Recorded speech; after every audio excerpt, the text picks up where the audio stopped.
Hello students, मैं हूं अंकित सिंह।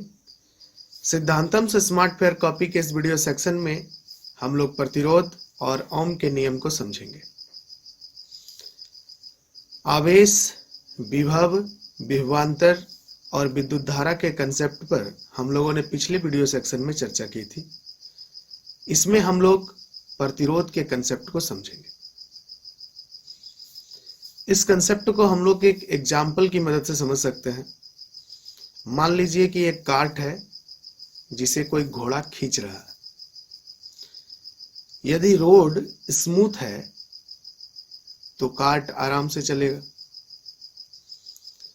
लेकिन यदि रोड पर स्टोन्स हैं, छोटे छोटे बड़े बड़े इस तरह के, तो क्या होगा? कार्ट की स्पीड स्लो होगी और घोड़े को अधिक बल लगाना पड़ेगा उसको खींचने के लिए।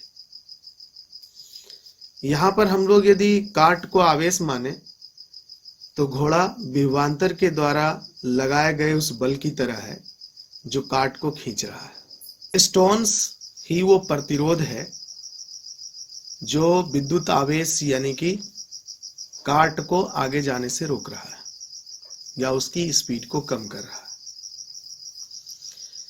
यदि हम लोग विद्युत धारा को पानी की तरह भी माने तो जिस तरह पानी पाइप से प्रवाहित होता है उसी तरह विद्युत धारा तार से प्रवाहित होती है। यदि पाइप को कहीं हम लोग दबा दें तो पानी का प्रवाह रुकता है, डिस्टर्ब होता है। ठीक उसी तरह प्रतिरोध भी चालक तार में विद्युत धारा के स्पीड को रोकता है, अवरोध उत्पन्न करता है। ओम ने विद्युत धारा, प्रतिरोध और विभवांतर के बीच एक संबंध बताया। उनके अनुसार विद्युत धारा विभवांतर के समानुपाती होती है। दूसरे शब्दों में कहें तो विभवांतर और विद्युत धारा का अनुपात हमेशा कांस्टेंट होता है, यानी कि इसका मान नहीं बदलता। इसे ही तो प्रतिरोध कहते हैं। यानी प्रतिरोध को यदि R से दिखाएं तो R का मान V/I होगा, यानी V/I। इस रिलेशन को हम लोग एक ट्रायंगल में यदि रखें इस तरह, यानी कि त्रिभुज को इस तरह बना लेना है जैसा कि आप देख रहे हैं कैनवस पर, और इसमें एक शब्द लिखना है वीर, यानी कि VIR। V को लिखना है ऊपर और IR लिखना है इस तरह से नीचे। अब ये ट्रायंगल आपके लिए बड़ा काम का है। इसमें आप किसी का भी फॉर्मूला निकाल सकते हैं इन तीनों में से।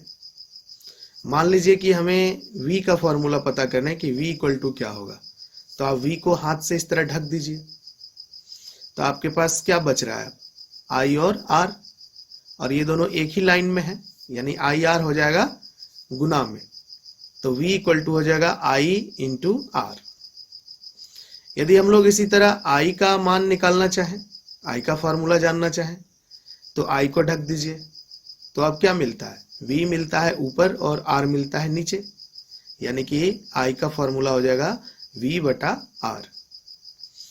यदि R का भी निकालना चाहें तो R को ढक दीजिए, तो हमें मिलता है V ऊपर और I नीचे, यानी कि V/I।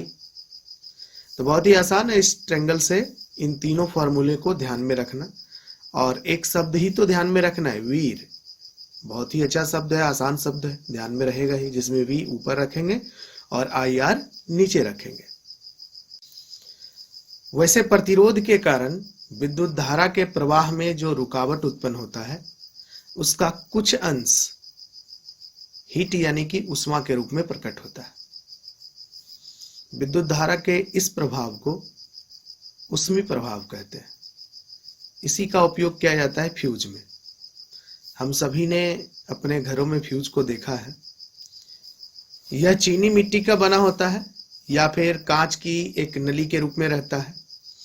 इसमें जस्ता या सीसा और टीन के मिश्र धातु का एक तार लगा होता है जिसका गलनांक होता है कम और प्रतिरोधकता होती है ज्यादा। जब विद्युत धारा की प्रबलता बढ़ती है तो यह गल जाता है, जिससे कि परिपथ टूट जाता है, और अधिक विद्युत धारा टीवी, फ्रिज, कूलर, पंखा इन सब में प्रवाहित होने से बच जाती है और ये अप्लायंसेस खराब नहीं होते। यानी हम लोग कह सकते हैं कि फ्यूज एक बहुत ही जरूरी सुरक्षा युक्ति है। विद्युत धारा के ऊष्मीय प्रभाव का उपयोग बल्ब में भी किया जाता है।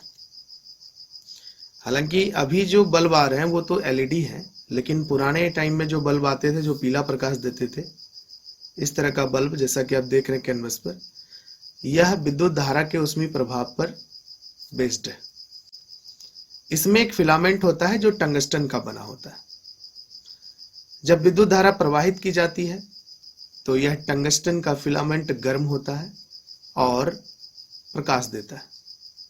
हालांकि यह गर्म होकर के टूटे नहीं, ऑक्सीकृत ना हो जाए, इसके लिए बल्ब में निष्क्रिय गैस भरी जाती थी। इसी तरह विद्युत हीटर में नाइक्रोम के तार की एक कुंडली होती है जिसका गलनांक और प्रतिरोधकता दोनों ही उच्च होते हैं।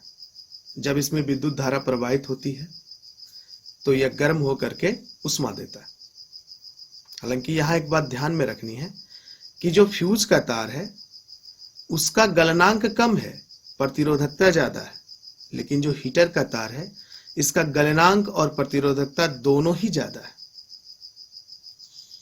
हालांकि विद्युत धारा के ऊष्मीय प्रभाव पर आधारित कई सारे अप्लायंसेज हैं, कई सारे उपकरण हैं। सभी उपकरणों की चर्चा हम लोग यहाँ नहीं कर रहे क्योंकि ये सिलेबस से बाहर है, लेकिन आप सीनियर क्लासेज में इसके बारे में पढ़ेंगे। उम्मीद है आपने इस कंसेप्ट को समझ लिया होगा। आप इस चैप्टर के क्वेश्चन आंसर्स को भी याद करना शुरू कर दीजिए, ऑब्जेक्टिव को याद कीजिए, इंपॉर्टेंट पॉइंट्स को याद कर लीजिए, साथ में सामाजिक विज्ञान के जो क्वेश्चन आंसर्स हैं उनको भी याद कीजिए।